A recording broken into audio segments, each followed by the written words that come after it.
मेरा नाम नयन राजौरा है। मैं आगरा सुधार सेवा समिति का उप महासचिव हूँ और आज हम ये आगरा स्मार्ट सिटी का जो प्रोजेक्ट है गंगा जल प्रोजेक्ट, इसमें जो हो रही धांधली के लिए यहाँ हमने प्रेस कॉन्फ्रेंस प्रेस वार्ता रखी है। क्या मांग है इसकी, आपकी क्या मांग है?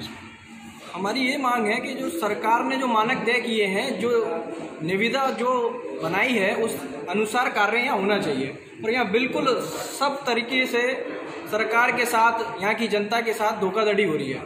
किसी भी मानक को लेकर कहीं भी कैसा भी किसी प्रकार का काम नहीं हो रहा। कहीं भी गड्ढे कर देते हैं, कहीं भी मलबा बाहर छोड़ देते हैं, कहीं भी लाइन डाल देते हैं और कहीं कहीं ऐसी जगह है जहाँ लाइन ही नहीं डली और आगे लाइनें डलना चालू हो गई। तो ये तो सीधे सीधे सरकार के साथ धोखाधड़ी हो रही है और सरकार इसमें ध्यान दे और इन ठेकेदारों को या तो ब्लैकलिस्ट करे इनकी कंपनी या इनको काम देना बंद करे।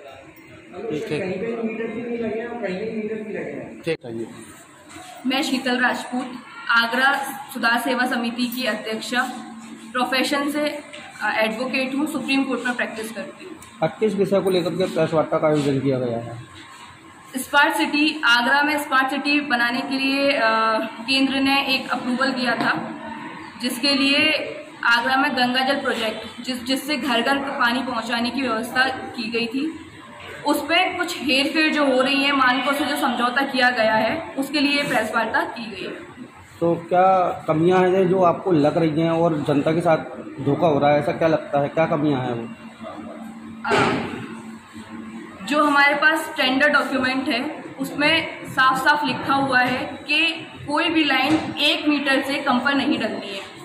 इन्होंने SDPI और DI दोनों, बड़ी और छोटी दोनों लाइन को इन्होंने कहीं पर आधे फुट पर डाला हुआ है तो कहीं पे 1 फुट पर डाला हुआ है, लेकिन कोई भी लाइन मानक के हिसाब से नहीं डाली गई है। जब इनसे हमने पर्सनली पूछा, शिकायत की, जिस टाइम काम चल रहा था, तो इन्होंने बोला कि यहाँ पर जगह ही नहीं है।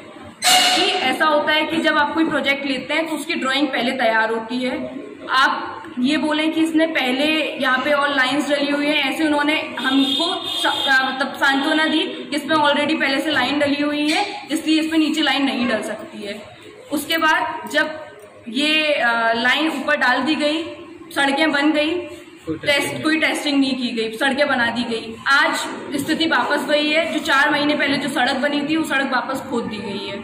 सड़क में से पानी लीक हो रहा है, सड़क बैठ गई है, गड्ढे 2-2, 4-4 दिन तक खुले हुए हैं, इवन अभी तक खुले हुए हैं। हम आपको अभी भी दिखा सकते हैं, गड्ढे खुले हुए हैं। आप आसपास के लोगों से पूछ सकते हैं कि कितने दिनों से ये गड्ढे खुले हुए हैं। छोटे छोटे बच्चे होते हैं गलियों में, गाड़ियां निकल रही होती हैं, ना तो उनकी कवरिंग की हुई है जो एनवायरमेंटल लॉ के हिसाब से या इनके मानकों के हिसाब से भी इनको ग्रीन कलर की जो नेट होती है उससे कवर करना होता है, जिससे लोगों को दिखे कि यहाँ पर कुछ काम चल रहा है। इन्होंने वो कोई कवरेज नहीं किया है और इवन जो जब से प्रोजेक्ट स्टार्ट हुआ तब से अब तक कहीं पे ऐसा कार्य नहीं किया है इन्होंने। तो आपने इस चीज़ को लेकर के आगरा के किस किस अधिकारी को अब तक अवगत करा अपनी समिति के माध्यम से? हमने समिति के माध्यम से पहले भी जनवरी के महीने में कंप्लेंट लिखित रूप से भी दी। हम ADM साहब से भी मिलकर आए। उन्होंने हमें बोला कि करेंगे, इस पर कुछ ना कुछ कार्रवाई होगी। यहाँ पे कुछ लोग गिरे भी हैं, गाड़ियाँ गिरी हैं, उस सब चीज़ से उनको अवगत कराया। और अभी भी हमने, जैसे पहले भी हमने Supreme Court, High Court, National Human Rights, Uttar Pradesh Human Rights Commission को हमने लेटर लिखे थे और हमने अभी भी सुप्रीम कोर्ट, हाई कोर्ट, क्योंकि हम चाहते हैं कि अगर यहाँ पे हमारा शासन और प्रशासन हमें नहीं सपोर्ट कर रहा है तो न्यायपालिका हमें सपोर्ट करे। और अगर हमें लगेगा कि यहाँ से हमें कोई सुनवाई नहीं हो रही है तो इसके लिए अगर हमें PIL भी दर्ज करनी होगी तो हम हाई कोर्ट जाएंगे, PIL दर्ज करेंगे। हाई कोर्ट से सुनवाई नहीं होगी, हम सुप्रीम कोर्ट तक जाएंगे इसके लिए, क्योंकि ये जो चीज़ जो गलत चीज़ें हुई है हम लोगों के साथ आज हुई है। आज हमने एक को परमिशन दे दी तो आगे हमारे साथ कोई और ठेकेदार आएगा, कोई नया प्रोजेक्ट आएगा, फिर हमारे साथ यही होगा। संजीव पोरवल मेरा नाम है, उपाध्यक्ष। क्या मांग रहे थे? क्या इस विरोध को लेकर ही बड़ा अंदाजों में कोई करने जा रहे हैं? देखिए सर, मैं आपको बता दूं कि सबसे बड़ी बात तो यह है कि जितने भी यहाँ पर जो ठेकेदार आए हैं, ये काम मानकों के बिल्कुल विपरीत हुआ है। अब ये मानकों के विपरीत किस वजह से हुआ है ये हमारी समझ में नहीं आता। अधिकारी को कंप्लेंट देने के बाद भी मानक के विपरीत हो रहा है, मीडिया को संबोधित करने के बाद भी मानक के विपरीत हो रहा है।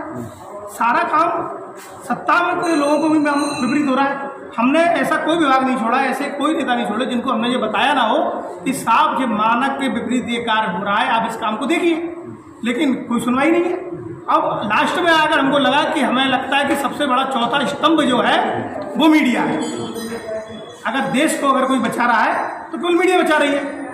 तो हमने अपनी मीडिया के आपके माध्यम से अपनी आवाज़ को ये पहुँचाना चाह रहे हैं कि हमारी जो समस्याएं हैं, जो क्षेत्रीय काम जो गलत तरीके से हुआ है, एक आदमी बड़े मुश्किल से एक व्यापार खोलता है, उसके बाद उसको जीएसटी लेनी पड़ती है, उसका वो कर देता है, और कर देने के बाद हमारे पैसे को आप प्लीज इस तरीके से वेस्ट ना कीजिए।